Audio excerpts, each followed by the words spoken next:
Apa kabar kalian semua? Semoga sehat-sehat selalu dan senantiasa dalam lindungan Allah yang Maha Esa. Pada video kali ini, kita akan belajar tentang materi dampak pembakaran bahan bakar terhadap lingkungan. Bahan bakar yang akan kita bahas adalah bahan bakar bensin untuk mobil dan kendaraan bermotor. Bahan bakar minyak atau BBM adalah bahan bakar yang berasal dan diolah dari minyak bumi. Jenis-jenis BBM antara lain yang pertama yaitu Avgas, Aviation Gasoline. Yang kedua, Aftur atau Aviation Turbine. Kedua, bahan bakar ini digunakan untuk mesin pesawat terbang. Kemudian, yang ketiga yaitu bensin atau gasolin. Bahan bakar ini sangat populer, yaitu untuk mesin kendaraan bermotor. Yang keempat yaitu minyak tanah. Minyak tanah ini banyak digunakan untuk keperluan rumah tangga. Berikutnya yang kelima, 6, dan 7 ini adalah untuk mesin diesel, yaitu minyak solar atau high speed diesel, kemudian minyak diesel marin, diesel full, dan minyak bakar MFO, full oil. Ketiga, bahan bakar ini banyak digunakan untuk mesin-mesin kapal dan mesin-mesin industri. Berikutnya adalah biodiesel. Biodiesel ini adalah bahan bakar yang lebih ramah lingkungan untuk mesin diesel karena bahan bakunya adalah CVO, yaitu crude palm oil, minyak sawit mentah. Yang kesembilan yaitu BBM jenis Pertamina Dex. Pertamina Dex ini adalah bahan bakar untuk mobil mesin diesel yang sangat ramah lingkungan. Bensin sebagai bahan bakar. Beberapa jenis bensin yang dikenal di Indonesia, di antaranya adalah ada 12. Yang pertama, bensin premium yang diproduksi oleh Pertamina memiliki oktan 88. Yang kedua, bensin Pertalite memiliki oktan 90. Kemudian bensin Pertamax memiliki oktan 92. Yang keempat, bensin Pertamax Flux yaitu memiliki oktan 95. Kemudian Pertamax Turbo memiliki oktan 98 dan Pertamax Racing memiliki oktan 100. Dan ini biasanya digunakan untuk kebutuhan balap mobil. Keenam, bensin ini diproduksi oleh PT Pertamina. Kemudian yang ketujuh adalah bensin Primax 92. Angka 92 ini menunjukkan bahwa bensin ini memiliki oktan 92, berarti setara dengan bensin Pertamax produksi Pertalite. Primax 95 ini memiliki oktan 95, di mana kedua bensin ini yaitu baik Primax 92 maupun 95 ini diproduksi oleh Petronas, yaitu perusahaan nasional, yaitu perusahaan minyak dari Malaysia. Kemudian bensin Super 92 diproduksi oleh Shell, memiliki oktan 92, dan bensin Super Extra 95 memiliki oktan 95. Shell adalah perusahaan multinasional yang berkantor pusat di Den Haag, Belanda. Kemudian bensin Performance 92 dan bensin Performance 95. Angka 92 dan 95 ini menunjukkan oktannya yang diproduksi oleh Total, yaitu perusahaan minyak dari Prancis. Komponen bensin. Komponen utama bensin yaitu senyawa normal heptana C7H16, yaitu alkana. Rantai lurus dan isooktana adalah 2,2,4 metilpentana yang merupakan isomer dari oktana, yaitu C8H18.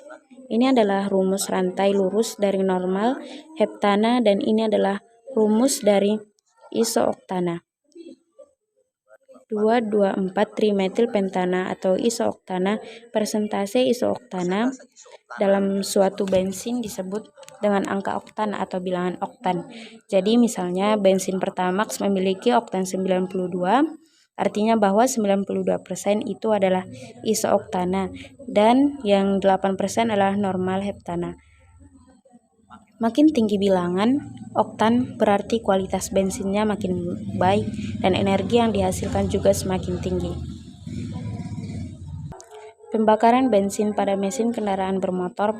Bensin merupakan salah satu bahan bakar minyak yang komponen utamanya adalah oktana dan sedikit senyawa belerang dan nitrogen. Pembakaran pada mesin kendaraan bermotor tidak ada yang 100% sempurna. Pembakaran tidak sempurna ini akan menghasilkan partikel padat yang dikenal dengan asap dan berisi butiran-butiran halus dari karbon atau yang disebut dengan jelaga gas. CO atau gas karbon monoksida, gas CO2 atau gas karbon dioksida, dan uap air. Adapun reaksi bensin yang terjadi pada mesin kendaraan bermotor adalah sebagai berikut.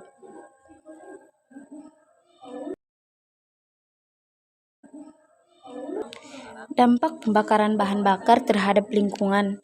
Kalau kita perhatikan, reaksi pembakaran tidak sempurna dari bensin.